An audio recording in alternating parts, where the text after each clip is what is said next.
moyenne montagne quand j'étais enfant, parce que en fait, je ne suis pas du tout originaire de la montagne, je suis parisien. Simplement, j'avais la chance que mes parents m'emmènent en montagne. J'ai commencé le ski assez tôt, et puis ils m'emmenaient, mais plus dans le Chablais, dans les vaches, quoi. Et donc j'ai fréquenté ça pendant assez longtemps, et l'alpinisme c'est venu plus tard, c'est venu vers 16, 17, 18 ans. Mais je sais que toute cette fréquentation-là, elle donne de l'épaisseur. Voilà.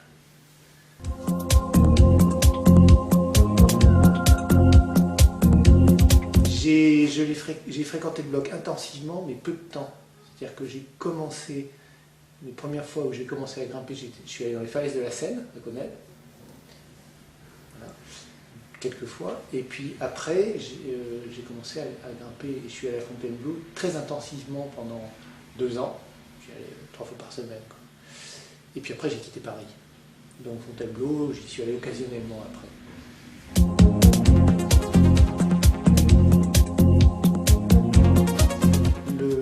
Le moment où j'ai commencé à grimper, j'étais en maths sup, en préparation. Et j'ai senti que ça allait me concerner, cette histoire-là. Donc, je voulais quand même bien faire les choses. J'ai pas, voilà, j'en ai fait 2-3 fois. Je me suis dit, bon, ça, on va le faire plus tard. Alors, j'ai fait maths sup, maths spé, tout ça. Je suis rentré à Polytechnique. Et du jour où je suis rentré, j'ai commencé à grimper vraiment. C'est-à-dire, c'est là que j'ai commencé à aller 3 fois par semaine à Fontainebleau, et puis les week-ends, et puis l'été. Et puis ça, j'ai progressé assez vite. C'est-à-dire que dans les 2 premières années, j'ai fait pas mal de choses, quoi, de classiques d'ici, le niveau est monté, enfin bon. Et puis, en fait, j'ai passé l'ASPI au même moment où je sortais de l'X. C'est-à-dire pratiquement 2 ans et demi après avoir commencé à grimper. Un peu pour me situer, parce que je ne connaissais pas ce milieu en fait. J'avais commencé avec un copain, et puis voilà, on a fait ça comme ça, et je pense que j'avais besoin de savoir, de me repérer un peu. Enfin, moi j'ai pas de guide dans ma famille, je ne connaissais pas ce milieu, et bien souvent, en tout cas ma génération, les gens qui faisaient guide, ils ne le faisaient pas forcément pour devenir guide. Ils le faisaient parce que ça donnait des repères. Enfin, moi je l'ai fait pareil. Sauf que je me suis aperçu que ce métier me plaisait. Et du coup dans la suite, j'ai voulu le garder. Et voilà, du coup, ça a occupé vraiment une place dans ma vie professionnelle parce que je me suis aperçu que ça me plaisait vraiment. Mais j'avais pas de... J'en savais rien, en fait. Et j'étais très tenté de basculer complètement du côté de la montagne, mais j'ai réalisé, en même temps, je me disais, bon d'accord, ça va être très bien pendant quelques années, et puis après, je risque de me sentir un peu frustré de ne pas me réaliser sur les autres plans. Voilà, ça risque de me manquer. Donc je me suis dit, il faut que je garde un pied dans chaque. Et du coup, mon itinéraire, en gros, ça a consisté à garder un pied dans chaque. Alors c'est comme la marche à pied, quand on veut garder un pied dans chaque, on n'arrête pas de sauter d'un pied sur l'autre, quoi. Donc en gros, c'est ça.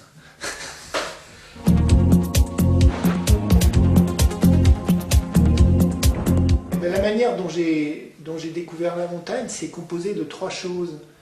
D'une part, le ski a joué son rôle parce que j'ai eu la chance de commencer le ski assez jeune. Donc j'ai skié, donc la neige, tout ça, ça me plaisait bien. J'ai connu la moyenne montagne, alors cet environnement aussi me plaisait bien. Et puis j'ai commencé à grimper. Et quand j'ai commencé à grimper, c'est devenu plus aigu, plus personnel. Et donc je suis quand même venu à la montagne beaucoup par le rocher. Parce que quand on est à Paris, c'est en falaise qu'on s'entraîne et tout ça. Donc c'est beaucoup par le rocher. Donc au début, je pense que j'étais plus tenté par ça. Mes premières courses un peu consistantes, quand j'étais tout débutant, là, genre aller à la passoise du Petit Joras, aller à la Directe Américaine, aller au Fou, des trucs comme ça, j'allais vers ça. J'allais pas vers des grands trucs mixtes parce que j'y connaissais rien en fait. Le rocher, on peut y aller en étant un peu tombé du berceau, là, le mixte, c'est autre chose. Et donc j'ai fait, je pense, comme pas mal de grimpeurs citadins, c'est-à-dire venus par le rocher, et au début c'était ça qui m'excitait le plus. Et puis le reste c'est venu plus avec le temps, je pense. Ouais, la toute première, c'était 4... une bonne question ça. 80, je pense. La toute première, c'est une occasion qui m'a été offerte par des gens une équipe qui avait, de guides d'ailleurs, qui avait monté un plan, un projet, et puis il y avait eu une défection. L'un d'entre eux ne pouvait pas venir. Comme je connaissais quelques personnes de cette équipe, ils m'ont invité à me joindre à eux. Pour moi, c'était une occasion en or. J'avais, je crois que c'était donc 80, j'avais 26 ans, super quoi. Donc j'ai beaucoup appris, ils étaient tous plus âgés que moi, pas forcément très expérimentés dans l'Himalaya, mais enfin ça m'a donné l'occasion de comprendre des choses. Et puis du coup après, j'ai commencé à y aller de ma propre initiative. Mais la première, j'ai eu la chance que quelqu'un me propose. Après, il y a eu une série entre 80 et 95, pratiquement. C'était pas toujours très régulier, mais enfin 1 ou 2 fois par an. Et puis, à la fois en amateur, en professionnel aussi, j'ai un peu mélangé les deux. Il y avait des choses dans l'Himalaya, puis je me suis aussi baladé, quoi. Je me suis beaucoup baladé dans cette période-là. J'ai jamais été déçu, et oui, je ne sais pas si c'était riche d'enseignements sur le coup. C'est-à-dire, je ne peux pas dire que sur le coup, je revenais en me disant j'ai appris ça, ça et ça, quoi. Voilà. C'est maintenant que ça a lieu, tout ça. Les sédiments qui se déposent, quoi. C'est pas forcément sur le coup, mais ce que je sais, c'est que dans la succession des choses, j'allais à chaque fois vers quelque chose qui comportait des éléments nouveaux. J'ai toujours pratiqué en plus cette activité et puis le métier de guide avec l'idée que ce qui m'intéressait, c'était pas forcément de répéter toujours les mêmes choses. Même si je devenais bon dans une chose, j'avais pas envie que ce soit toujours pareil. Et dans cette période d'expé, c'est vrai que la succession, il y avait toujours quelque chose qui changeait, soit par rapport à l'objectif, ou par rapport aux gens, ou à des choix. Enfin bon, moi, ce qui m'intéressait, c'est que ça me fasse évoluer. Mais je ne poursuivais pas quelque chose de très précis là-dedans. Je poursuivais mes goûts, en fait.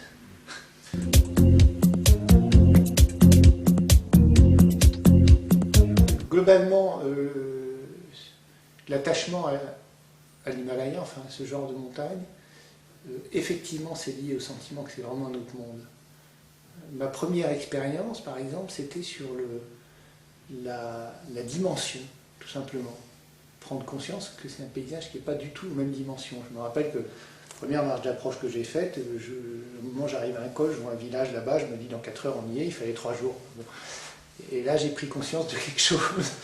Et cette chose-là, et puis aussi tout ce qui est du paysage, enfin, c'est un des endroits où j'ai pris conscience que ça avait une vraie puissance. Et alors du coup, ça devient une expérience. Et cette expérience-là, quand on a, ça donne envie de la retrouver. Ça compte aussi. L'expérience du paysage, c'est pas insignifiant. Et puis l'autre chose, par rapport à l'altitude, bah oui, c'est cette espèce disons que c'est un environnement qui n'est pas vraiment fait pour nous, donc dans lequel on est un peu mis en cause dans nos capacités, tout ça. Moi, ma première expérience de l'altitude, c'est de m'apercevoir que ma volonté, c'était dur à exercer. Alors que ici, on sait où on en est, on sait à peu près la relation qu'il y a entre ce qu'on veut et ce qu'on arrive à faire. Ça ne veut pas dire qu'on fait tout ce qu'on veut, mais on sait comment ça marche, à peu près.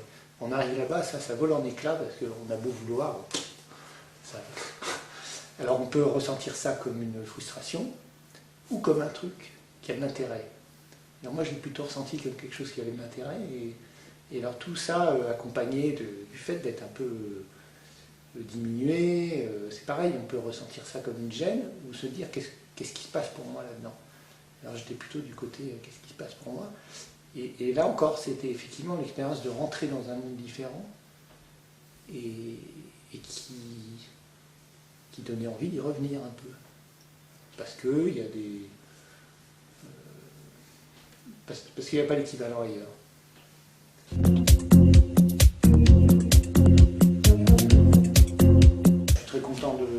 suis très content d'avoir fait l'Everest, mais quand j'y étais parti, je n'y allais pas avec l'idée d'aller vers l'apothéose de quelque chose.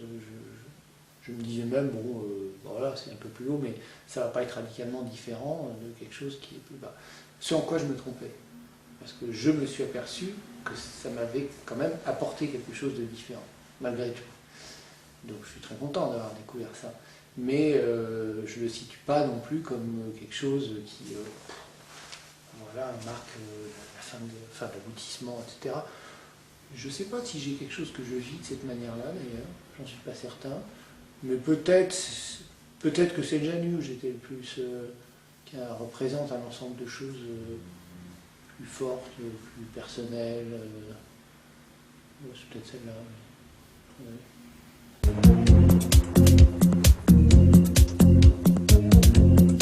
J'ai travaillé régulièrement de 79 à 83, donc 5 saisons.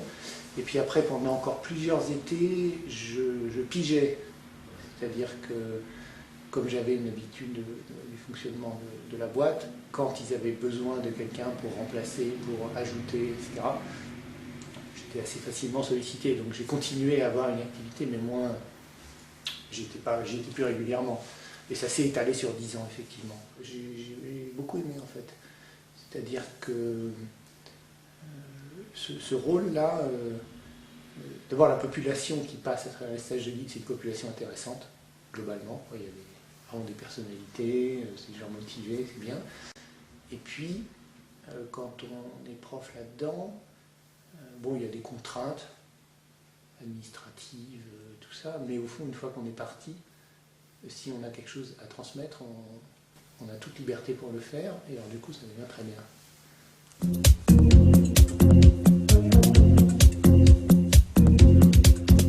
Alors quand je suis sorti de l'IX, je me suis dit que je voulais faire ce métier de guide.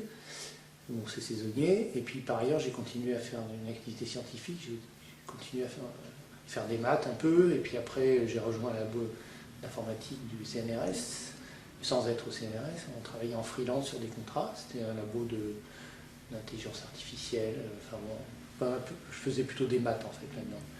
Et puis j'ai fait ça pendant un bon moment, donc c'était moitié-moitié, quoi. Et toujours sur des contrats qui me permettaient de me libérer la moitié du temps, etc.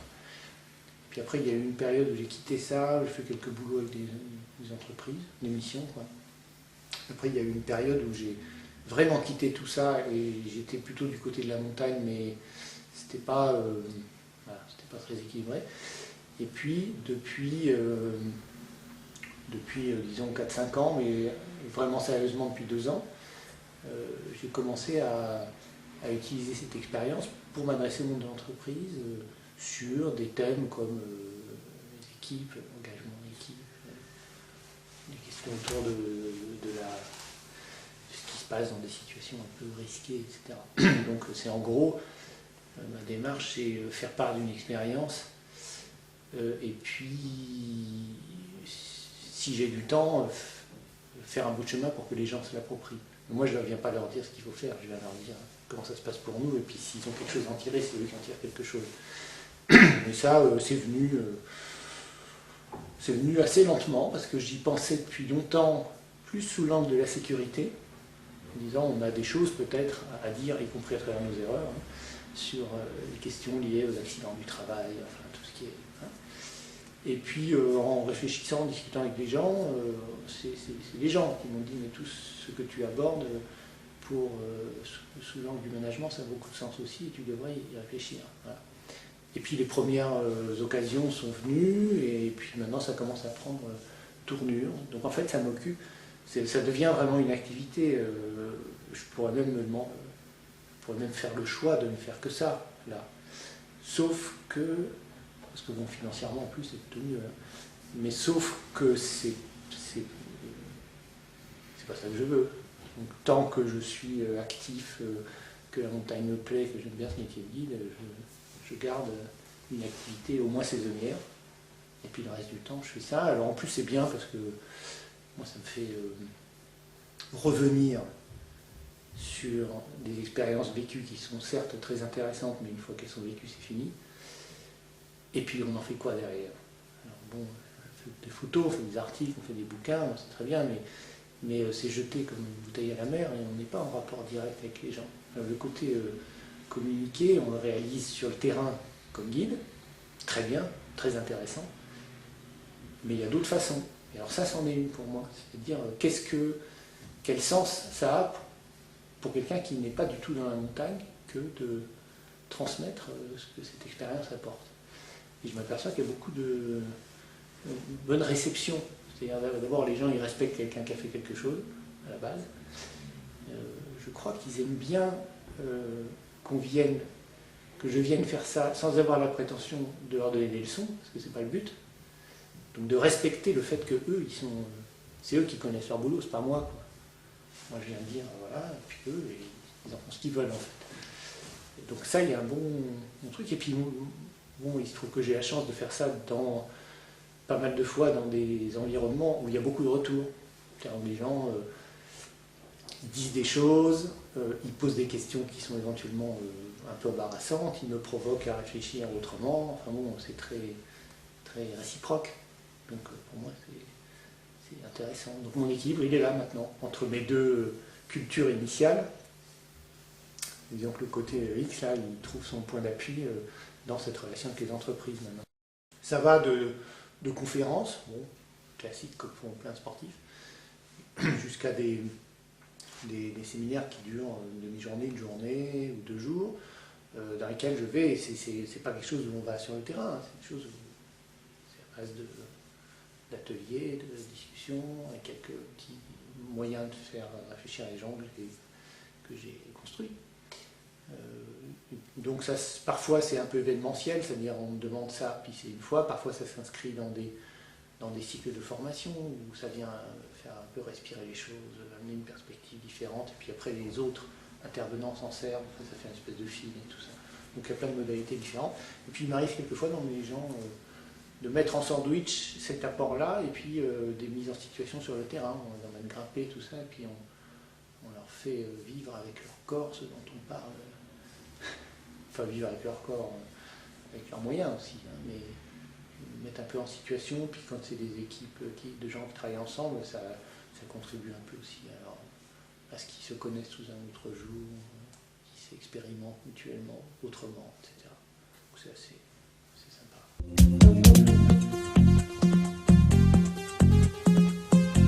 La photo, d'abord c'est quelque chose à quoi je m'intéresse depuis longtemps, mais comme spectateur.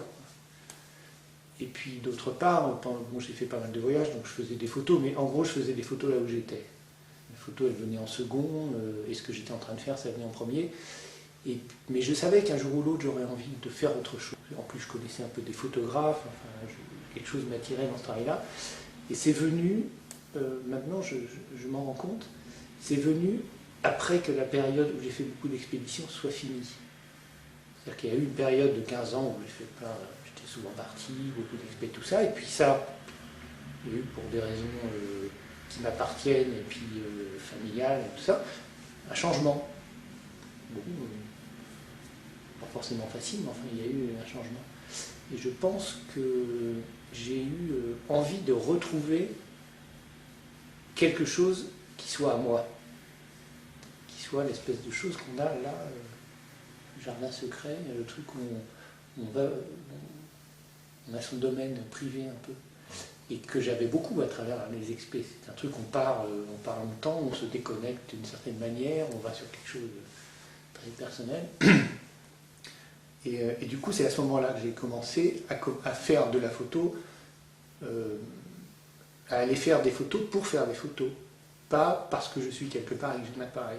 Donc c'est tout à fait autre chose qui fait que je fais de la photo n'importe où, quoi. C'est pas axé sur la montagne, j'ai mon appareil et puis quelque chose m'attire l'œil, ça devient, ça essaye de devenir une photo, mais c'est indépendant du sujet pratiquement.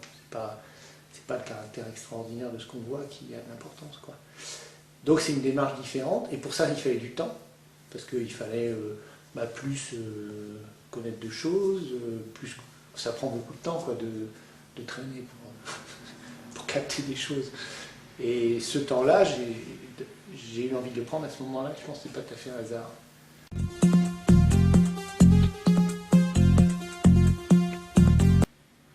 Je crois que je ne sais pas si c'est ce qui m'impressionne le plus, mais ce qui me plaît le plus, enfin, ce avec quoi je me sens le plus d'affinité, c'est toutes ces petites équipes qui vont aller faire des faces 6 ou 7 000 hyper techniques et tout ça, et puis qui partent là-dedans en capsule, là, tout ça, je trouve ça vachement bien, quoi. Donc une espèce de facilité à aller se mettre dedans. Voilà, vision. Alors, et puis ça représente quelque chose, quoi, parce il y a aussi des réalisations derrière, puis il y a une manière de faire qui est assez clean, tout ça, donc ça c'est bien. Puis ici, je trouve que tous les gens qui arrivent à transformer, tous ceux qui ont par exemple ouvert des voies qui sautent de niveau, c'est-à-dire qu'ils ont réussi à transformer tout ce que l'escalade sportive a permis de développer, ceux qui arrivent à le transformer pour ouvrir des voies du bas à des niveaux qui étaient quand même pas envisagés il y a quelques années, ça représente quand même quelque chose. Moi ça ne me concerne pas parce que je ne suis pas capable de le faire, mais je trouve que ça représente quelque chose parce que c'est un vrai changement de savoir transférer ça. Il y a eu une période où la technicité avait beaucoup monté, mais ça restait dans un cadre sécurisé, quoi, d'une certaine manière. Et d'aller faire ça en capucin, machin, ça ouvre des voies, pour développer les choses, quoi. Alors ça j'aime bien, je trouve ça super.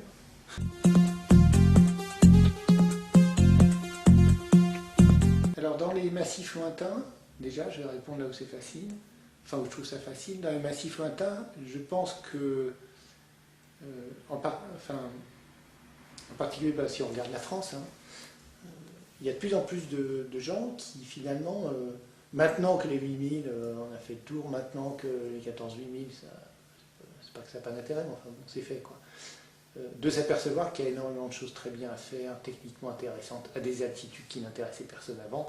Et là, il y a un potentiel énorme, y compris un potentiel de pratique intéressante. Et là, il y a plein de jeunes qui vont vers ça, et qui vont vers de la découverte, qui font des premiers tirs à l'arigot et tout ça. Et ça, c'est vraiment bien, c'est une grande ouverture. Plus, il y a quand même encore dans le monde des massifs qui s'ouvrent. Et je pense qu'il y a eu un changement où maintenant, il y a quand même pas mal de gens qui sont attirés par ça, ce qui n'était peut-être pas vrai, moins vrai il y a 20 ans, quoi, où encore quand même, c'était encore un peu limité, à part dans le monde anglo-saxon, les Anglais qui ont toujours été très dans la découverte, mais en France, il y avait un peu moins cette curiosité, et maintenant je ressens ça. Ça, je trouve que c'est une belle ouverture, quoi. Ça ouvre des tas de possibilités. Et puis ici, je ne sais pas trop quoi dire, parce que il y a déjà un fait qui compte, c'est que la montagne estivale, elle change, avec le climat et tout ça, et nous on le ressent, hein, les guides, là, l'été, on se dit, cette montagne-là, on n'a pas très envie d'y aller.